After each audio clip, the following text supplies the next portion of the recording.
Okay. Hello. Hi everyone, Miss Chanelle here. A teensy bit late. Okay, just a teensy bit.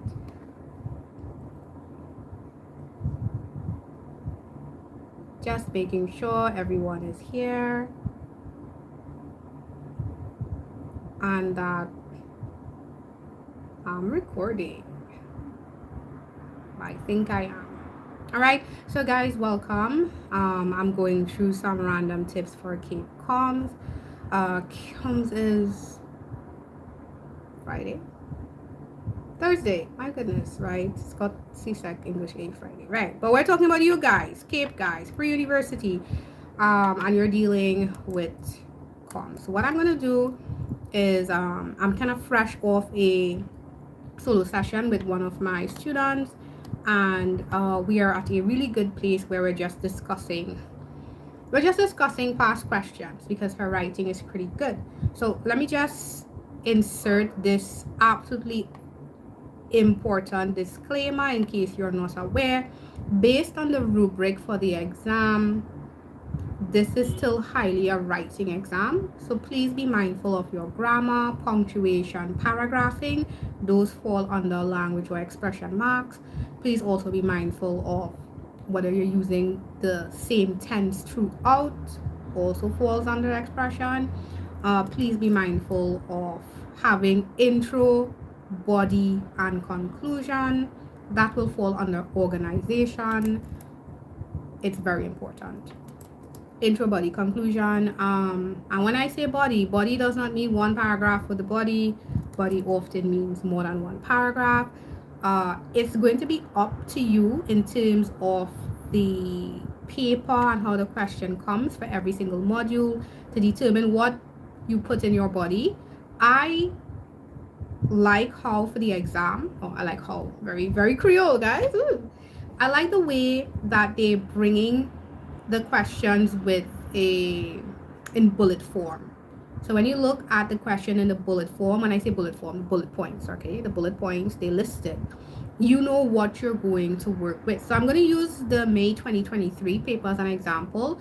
So this asks from writer's main message and main purpose. It's come back again. I'm not a fan of the main message and the main purpose, to be honest, because it feels like double work. But I mean, hey, better for you, and that's probably why we're doing 2 org strats or lang text or a combination now. But for this, more than likely your main message is going to be in your intro. That's the 30 words. You could probably put the purpose in your intro as well, and then that means that you're doing your org stract. You're doing an org strat or lang tech in 2 separate paragraphs because they want 2, right? So you do org strat or lang tech in one, org strat or org strategy or lang tech in the other, right? So don't forget, you don't have to do only organizational strategies or only language techniques. For module 1, I'm looking at module 1 in case I didn't say that. You can do an org strat first and then a language tech, or we can go crazy. We can do language tech first and then the organizational strategy. All right, the point is you have to have them there, and you need to then, third body paragraph, comment on the credibility of the information. So credibility of information is reliability and validity. That's what you're using for credibility. So I'm kind of mentioning that because one of my students, she was like, the credibility is based on the organizational strategies.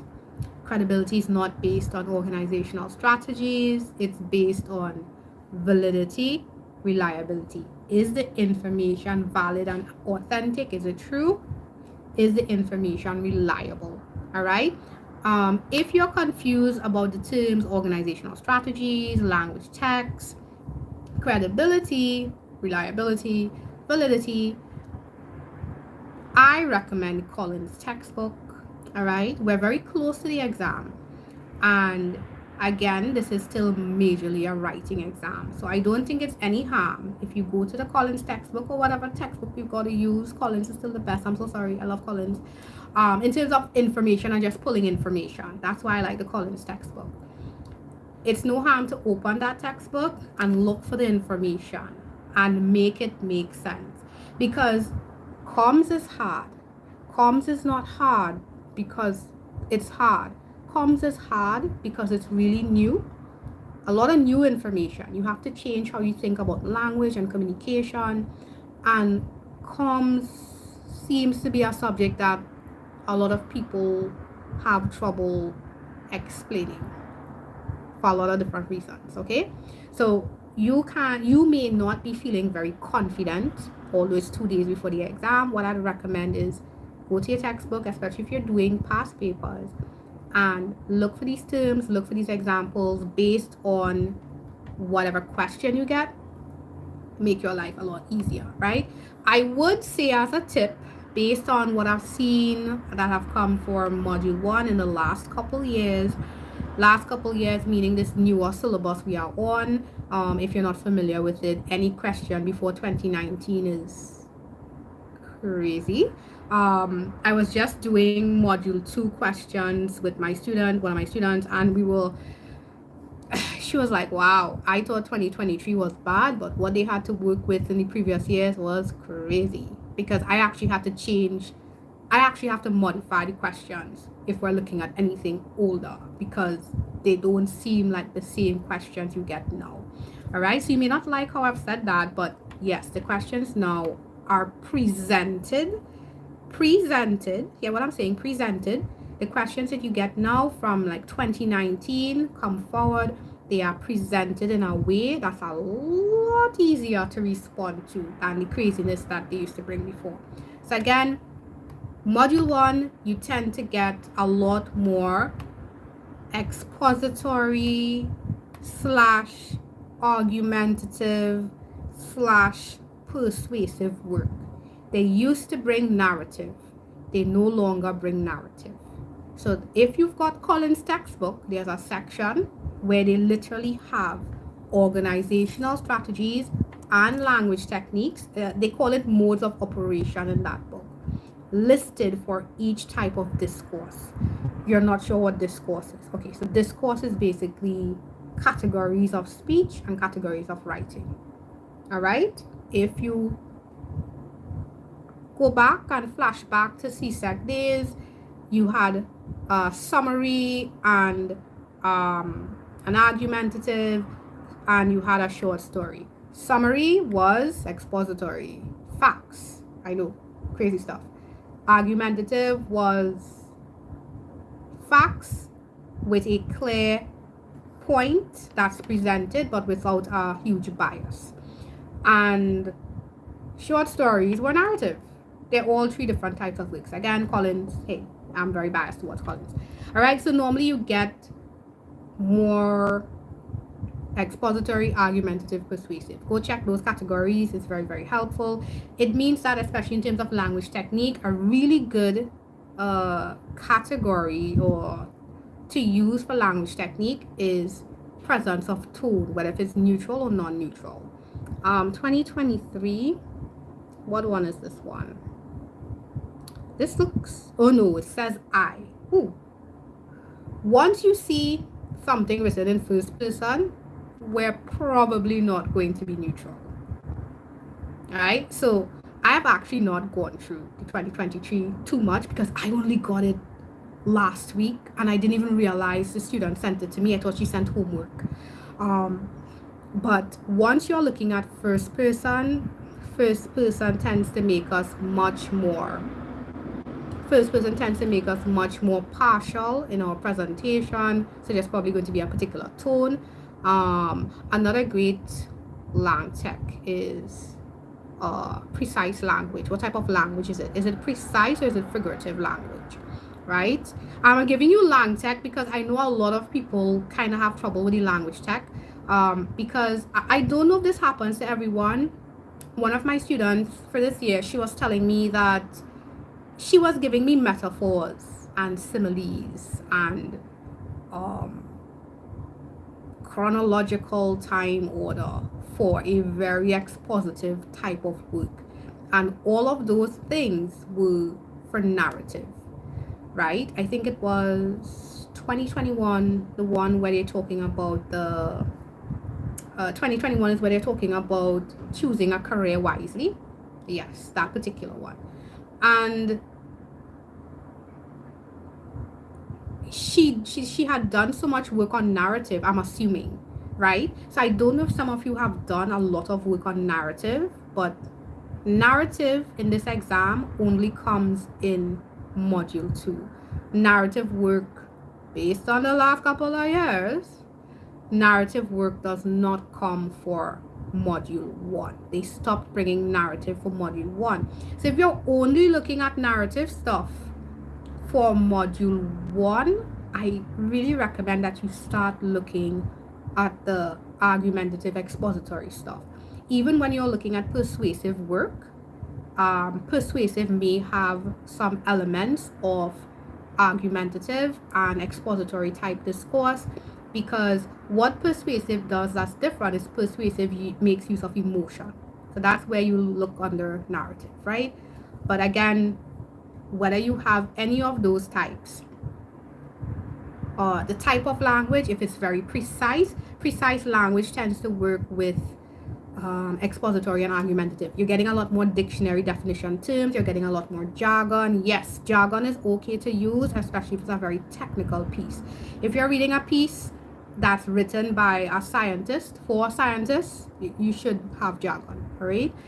Just like in this exam, especially in module 2, you need to give jargon. Module 1, you actually need to give the jargon. You need to say it's a metaphor. Sorry, you need to say if it's precise language. You need to say, there's the presence of logos.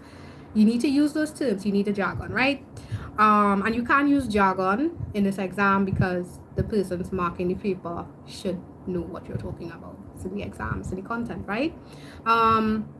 So yes, those are key language techniques, precise or figurative language, presence of precise or figurative language, and tone. I think tone is really nice, whether it's neutral or non-neutral. Okay, so I think those are my key pieces of advice for module 1. And every single module I'm literally going to say, get the Collins textbook, open book exam as you're prepping, go to the relevant section, because the beauty of that textbook is that when you go to that section, whatever section it is, you're going to just find information, org structs and language techniques. There it's listed as modes of expression, beautifully laid out. I love it, especially if you're scientifically minded and you're very logically minded. It's laid out wonderfully for us like that. Okay, because I'm teaching this, but I am actually more scientifically minded. And even for section B, which is a discipline for section B, sorry, for module 2, in universities called linguistics, that's a very scientific field of study. It is the science of language. So I will not go into my little spiel, my whole lecture on what language means. I'm really going to assume you've got that down, but in case you haven't, Collins textbook, just at the beginning of the module 2 section, it's going to explain the differences. What I would tell you for module 2, I'm going to get to that, Rose. I'm going to get to that, Rose. Yeah, I hate that one. I'll get to that one. Module 2. What was I going to say about module 2? Rose asked such a good question that I need to look at it now. Okay, let me go to that question. All right, I have to go to it because I don't want to. I want to give it to you with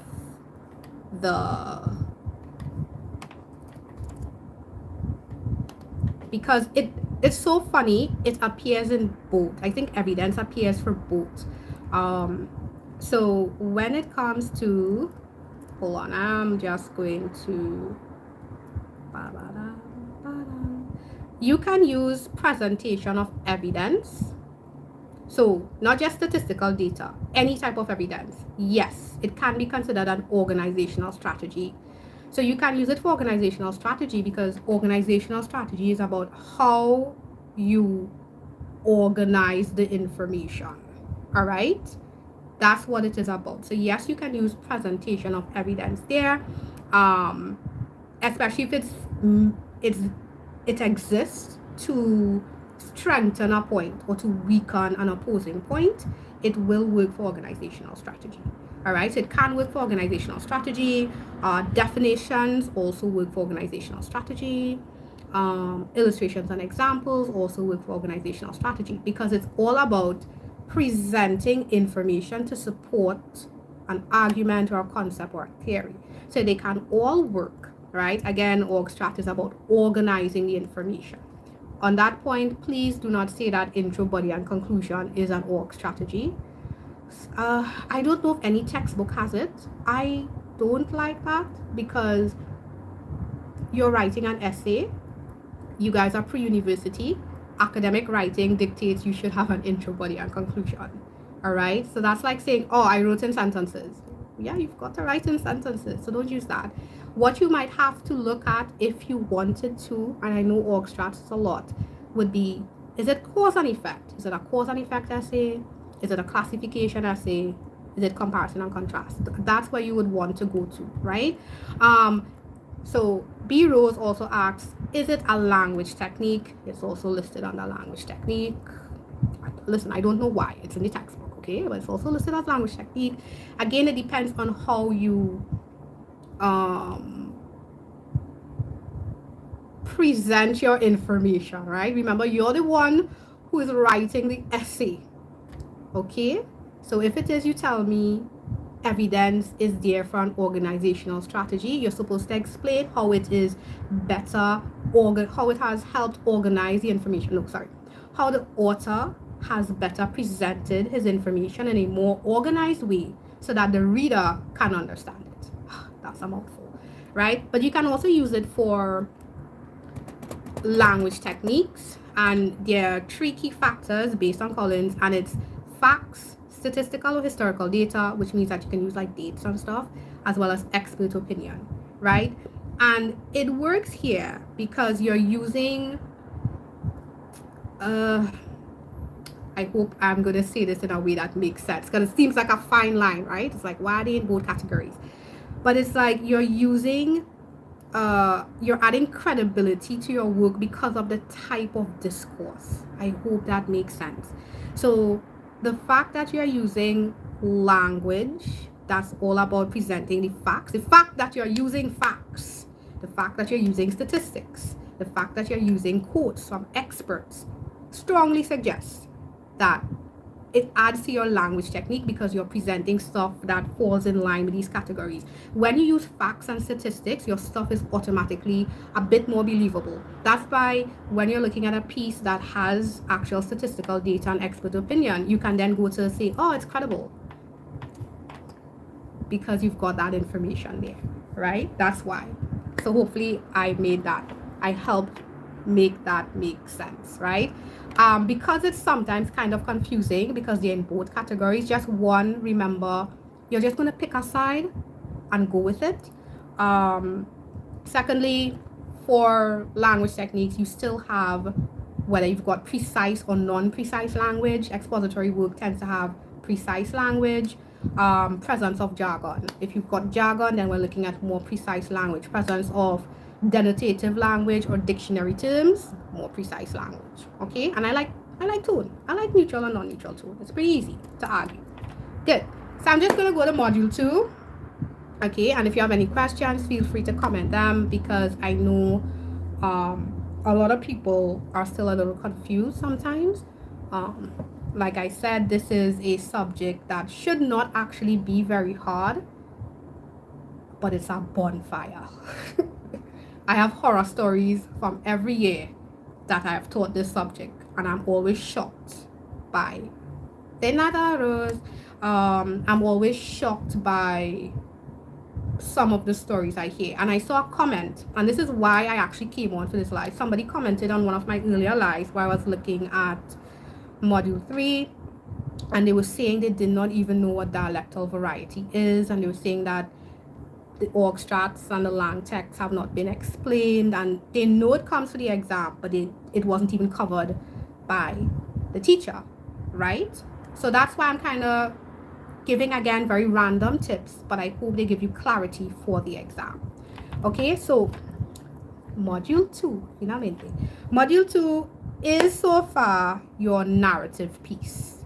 You do not have to find any org strat or language tech for this one. But I'm going to let you know how I think you should approach this, because on one hand, you are looking at a very literature, I'm saying it like that intentionally, okay? You're looking at a very literature or literary piece. So you need to understand what's happening in the story. If you do not understand what's happening in the story, it's actually going to be very hard to analyze some of the stuff. Think about when you were doing your IA. I don't know if you guys had a hard time with your IA or not, when you were doing the reflection and then you had to do an analysis of your reflection. So it's very much like the IA.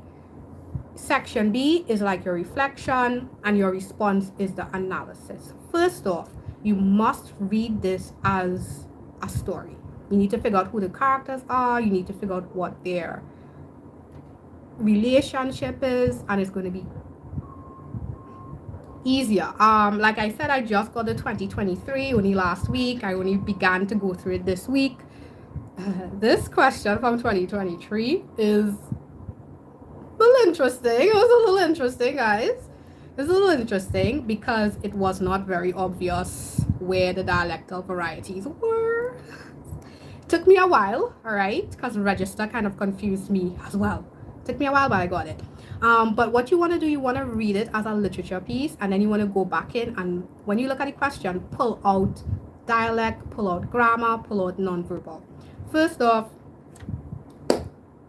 guys, they're only looking for this exam at English Creole and Standard English. No American English, no British English. One of my lovely students did an essay for me, 2022. 2022? Was it the 2022? It wasn't the 2022. It was 2021. The one with Mr. Mark. I like Mark. And that's the one where he puts the birds on the... You're probably like, why does this lady know these songs? But I know that. The one where he puts the birds on the porch or the veranda or something like that. And she said he spoke American English. For this exam, you are not required to analyze English of any other foreign nationality. You're only looking at Standard English, as it should be in the Caribbean, as a broad perspective. We're not even going down into Grenada, Jamaica, Barbados, Trinidad, and Tobago. We're not even going that far down. We're just thinking in general,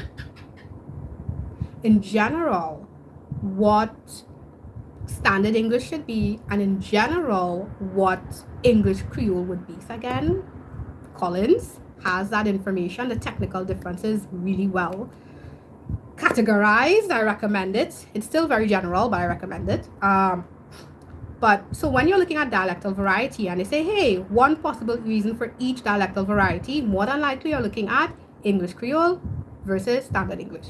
Why do we have English Creole? Why do we have Standard English? Right? So don't look for any other random variety. All right? You don't have to worry about any other variety. Now, if you're reading a passage and they're saying someone is American or someone is from Britain, possibility is maybe you're going to get presented with Standard English. But when you're looking at an extract, the narration, the actual narrative can be written in Standard English. I like to go to the dialogue first to see whether there's English Creole in the dialogue versus Standard English. This dialogue, if anyone has seen the 2023, it was not obviously easy. Sorry. It was not easily obvious to discern that there was Creole. I think the girl speaks in some Creole. She's very consistent in her grammar in this. And then the guy, Adam, because he's upset at the end, he was a little more into the Creole, right? So when you're asking for why could you have these dialectal varieties? Why would we have English Creole versus why we would have Standard English? Normally, it's very basic factors. It's dependent on education, especially formal education. It's dependent on, I would say, economic or affluent status. The more money you have, the more likely it is that you've been formally educated and had access to that. There's also familiarity. If you're talking to someone that you're familiar with, then you may want to use Creole. if that's what you're more comfortable with. Even for those who don't have Creole, who are English speaking and don't have Creole, when they're more familiar with somebody, they do fall into more non-standard type of language. Okay, so in this example in 2023, there's actually more familiarity here for the use of Creole. Familiarity and what was the word they used? Attitude, because they got into an argument. So I am upset with you. Even in the 2022 paper, it's attitude. Okay, if you know the 2022 paper where Princess, I think it's Princess, arguing with the policeman because of the case with police brutality, she's upset. She's quote unquote in her feels. You don't write in her feels in the exam. That's not very academic. But because she's upset and highly emotional about a very sensitive topic, her attitude would probably or her attitude and her emotions would have caused her to express herself in Creole, the language she's more familiar with.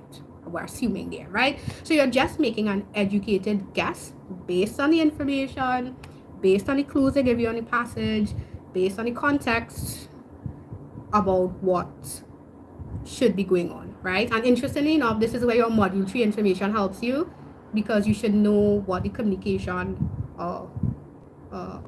cycle is. Context is queen. If you've never heard me say that, context is queen in every single thing. Right, so that's dialectal varieties. When you're looking at grammatical features, they only want grammatical features. All right, an error I got recently from one of my students is that she saw grammatical features and she gave me phonological and grammatical. So far for the exam, I don't think I've seen them ask phonological. The reason they don't ask phonological, I am assuming, because I'm not from CXC, I'm assuming they don't ask phonological because that's not something we're all going to automatically hear. So for example, I am from Trinidad and Tobago. When it's a piece that's written by a Trinbagonian author, even if I see a TH, I will immediately go to my D, right? Because we don't got no TH in English, in standard English, right? Sorry, in Creole. So, like I just read, we were doing what? Samuel Selvon, V.S. Naipaul, they're Trinidadian authors. So it was very easy for me to read that and just hear a Trinidadian Creole accent. But every territory is different. They don't tend to ask for phonology. They tend to seem to ask for grammar. So you want to brush up on that. What are common grammatical features of especially Creole? Common ones are no pluralization, zero copula, preverbal markers to mark tense, various tenses. What's another common one? I said no pluralization. Yes, no pluralization. Double negatives is also very common. Double negatives is very, very common for Creole. Okay, so when you know what you're working with, all right, it's very easy. But again, you still need to brush up on the basics of this, right? You still need to brush up on the basics of it. Another question that seems to be coming a lot for module 2 is you are required to give information of on terms of non-verbal communication. So again, that's a module 3 topic. That's a module 3 topic, but it's in module 2, right? So the 4 typically general ones that I think you'll see in interactions would be kinesics or body language, proxemics or the distance, artifacts. I absolutely love artifacts. Artifacts, which would be possessions. Okay, if you see me in scarves all the time, in person, I actually love scarves a lot. So if you see me without a scarf, you think something's wrong with her today. She's got no scarf, right? So artifacts, and the last one I think that kind of comes that you may be able to use, but it's an iffy one, would be paralanguage, tone, and things like that, right? So you're going to look at nonverbal. I would also like to remind you guys that when you're looking at these questions, read them very, very carefully. Something I'm seeing in this exam is that they make minor adjustments minor adjustment. So this 2023 paper asked for nonverbal, but they asked for nonverbal by one specific character, and they want nonverbal that is in the passage. I and my student, when we were going through this, we had a hard time because her nonverbal to us, again, I'm still new to this paper. It seemed that the guy in the example had more nonverbal. He's the one who's reaching across, and what did he do? He squeezed her fingers dreamily, right? He's the one who's chuckling. So it was a bit challenging to get hers. But the point is, we finally got hers. But the point is, you need to make sure that you write on her nonverbal. There are previous years where they just ask you to suggest nonverbal to improve the extract. So please read the questions very, very carefully. I think that's all I can do with module 2. Well done. All right. So again, just to recap module 2, it's often standard English versus Creole. Standard English versus Creole. Creole is often a lot of grammatical features, and there is nonverbal. So you need to be aware of, let's say, body language, artifacts, proxemics, paralanguage. All right. If you're not familiar with those terms that I just said, check your textbook. All right.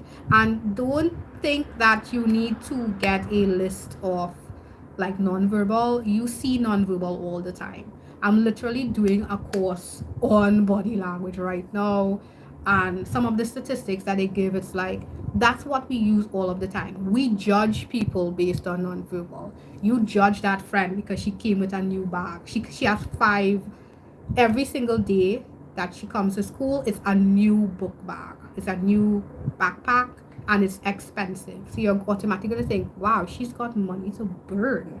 She rich, right? That's where you're going to go, right? That's your brain is going to go somewhere, right? So you actually deal with the nonverbal on a daily basis. You actually deal with it on a daily basis. You have a best friend, and suddenly you all had a mini disagreement. You think, oh, it's not a big deal, and the next day your friend says she's not sitting next to you, she switched seats with your worst enemy. Very dramatic. All right, so very, very basic. Don't overthink that part. Module 3 is a pet peeve of mine because I actually love module 3. Absolutely love teaching module 3. However, module 3 is essentially like a business marketing question, right? You want to be very careful in module 3 because 1, it's less words. You don't want to go over the word limit. 2, you have to be very mindful of the situation they give you. Think of it through the lens of the communication context, the communication cycle. Who is the sender? Who is the receiver? Because what you are going to have to build more often or not will be the messaging, the channels. You tend to have to build messaging and channels for this question, right? Essentially, that's what it is technically. But you have to be mindful of the context because context is queen. We can't interpret stuff unless we know the context. I always say that's why online, when you look at comments, people have issues. Sometimes we have online arguments because people don't pick up context. It's very hard to pick up context online. So you might think, oh my God, she hates people. And it's like, no, she doesn't hate people. It's a joke. It's a joke. But some people didn't get the joke because they don't know about it. So they didn't pick up on the context, right? So you first have to read your context carefully. There are actually a lot of clues in your context. In the 2023, 2023 was not like a fun question, but it actually was a really well-written question. It's lockdown, suspension of face-to-face schooling, and because students are smoking and vaping, a youth group of a particular religious denomination now wants to do something about this trend. So something you have to kind of pick up on your own is like, why are they smoking and vaping?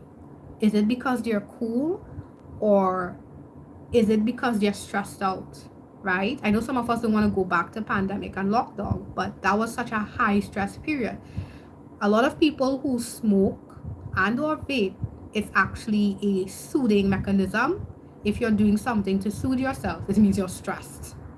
All right. So if you take it from that example, and if you take the fact that it's teens trying to help teens, whether you look at the religious aspect or not, it's a lot easier to understand how to formulate your answer for this question, right? So at this point in time for module 3, it seems that they love to bring, obviously they're bringing an appeal.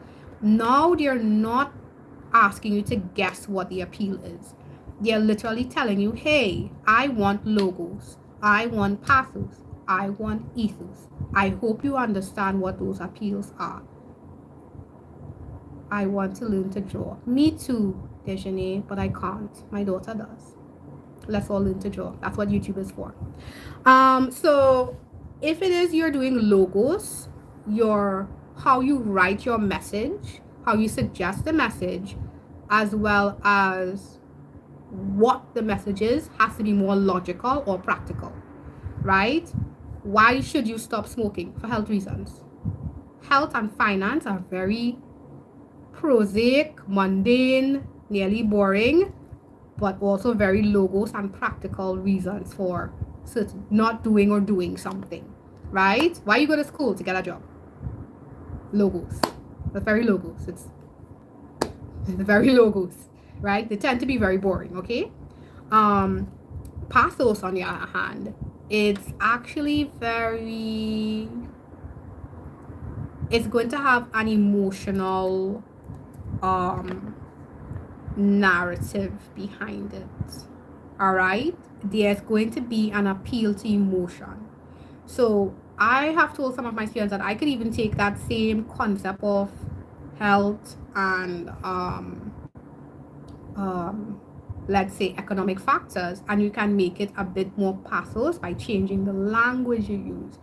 So let's say I'm going to appeal to these students in terms of pathos. You want to be able to live a long lasting life and live to create a legacy in the future. I'm just showing that out. That's a lot more emotional because it's got a lot more passion behind it, right? So if we're talking emotion, we're talking about not just bad emotions or good emotions. So are we going to appeal to their fear? Are we going to make them fearful, or are we going to acknowledge that they are fearful? Or is it sadness, or is it happiness, right? So that's what pathos is. It must appeal to an emotion. There must be an emotional reaction. And then we've got ethos. I think ethos confuses a lot of people, but ethos is a lot about credibility. All right. So I use this example. I want to have okay, cool. This is my new example. Let me use this one. Let's say there's a employment drive, right? You want to get a job. You're looking for a job as a student right after exams, right? Do you go for the one that's the employment drive that your government is undertaking specifically for youth in the country, with training and all these things funded by the government? Little mini marts next door and hope to get a job. So I said hope. I made it sound a lot less exciting, but something from a government, whether you like the government or not, because it's established, because they should have the funds, because there's a reliability behind it, that has ethos. Versus the mini mart on the corner, especially if you don't know the people, right? If you get trouble with the government job, you probably have a lot more leeway. You have a lot more ways to challenge any sort of negativity. I hope that makes sense, because they're credible, so they don't want to affect their reputation, right? People who have credibility, or entities that have credibility, they want to maintain their credibility, right? You can think of even companies and corporations. You can think of celebrities. They have certain reputation or credibility. When somebody hires an influencer, they're hiring that influencer on ethos appeal. They're hiring that person on ethos appeal, not on pathos, not on logos. Now, they might expect that person, that influencer, to use probably pathos, right? Because pathos works a lot better, especially for advertising. Emotions are what sell. But the company is going to hire that influencer for ethos purposes. So you're going to always get that appeal. So you're going to have to practice it. Something I like to do is practice all the appeals. All right.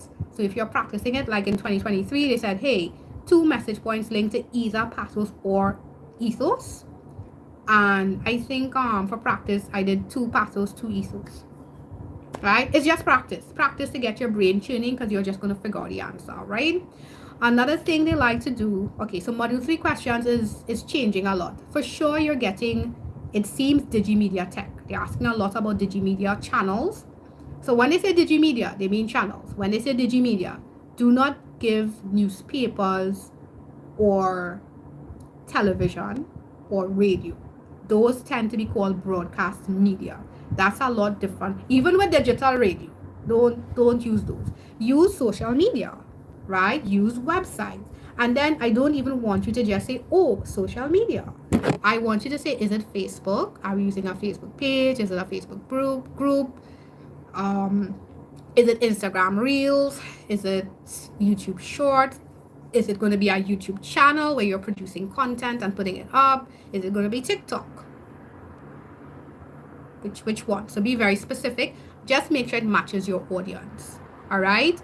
We like to match younger demographics, or younger people who are younger in age, like your age, with certain social media platforms. So depending on the context, like in this case, hey, TikTok, right? The church youth group is going to create a TikTok account, and they're going to put out videos on why you should stop smoking or vaping and turn your life back to God, right? So that's what you want to use for digimedia. So again, maybe in the exam, I don't know what they'll do this time. I'm seeing digimedia coming back a lot.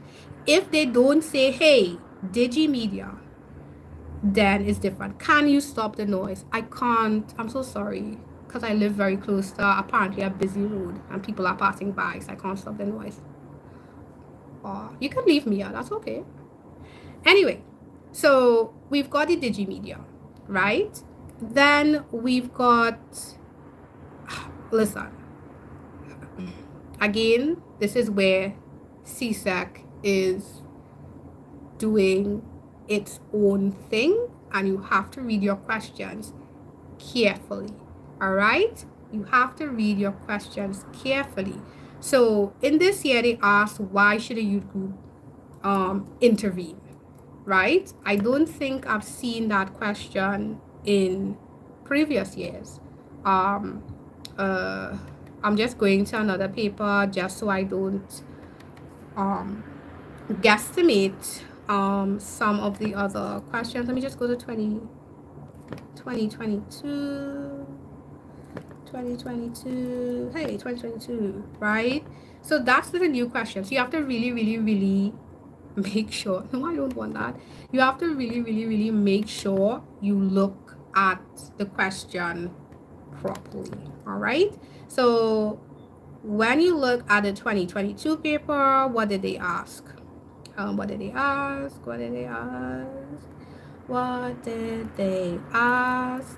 Okay. Hi, Mia. Mia said she's joking. I hope you're joking. This is pretty serious, Mia. Yes, you can ask a question, right? And I'll get to it when I'm done talking. Okay. So in 2022, they asked you to discuss, not discuss. I haven't scrolled far enough. They asked for a timetable of activities, right? They actually asked for a timetable of activities. So you have to be very mindful of what you're responding to. They can ask this as well, because again, it seems that they're I don't know if it's just refining the paper. I wouldn't specifically say that they're refining the paper for this, but I want to say they're playing around with it. Mia, that's an inappropriate question for me, so I won't respond to it. Right, good. So again, one of the key things for this paper is you've got to be really really, really mindful of what questions you get and how you responded. I also recommend that you don't beat around the bush too much and that you just directly respond to the question. Yes, it's still going to be essay format. Yes, there's still going to be an intro, body, conclusion. But because it's a much shorter essay, you want to be very, very careful. Yeah. Rose, I'm almost done. So I think she's just gonna go in a bit. Right. So that is it, right? If you guys have any more questions, all right, you can comment on the video, or I think my Facebook and my IG is there. Mia, if you're just gonna hassle me, I'll block you because I'm not afraid to talk. Okay, so again, I hope this was helpful.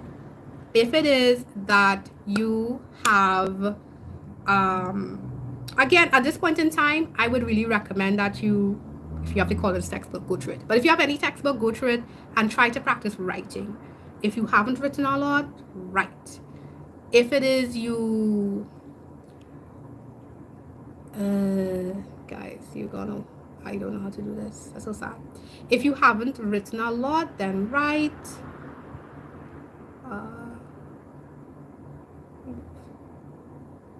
Oh, okay, wrong thing.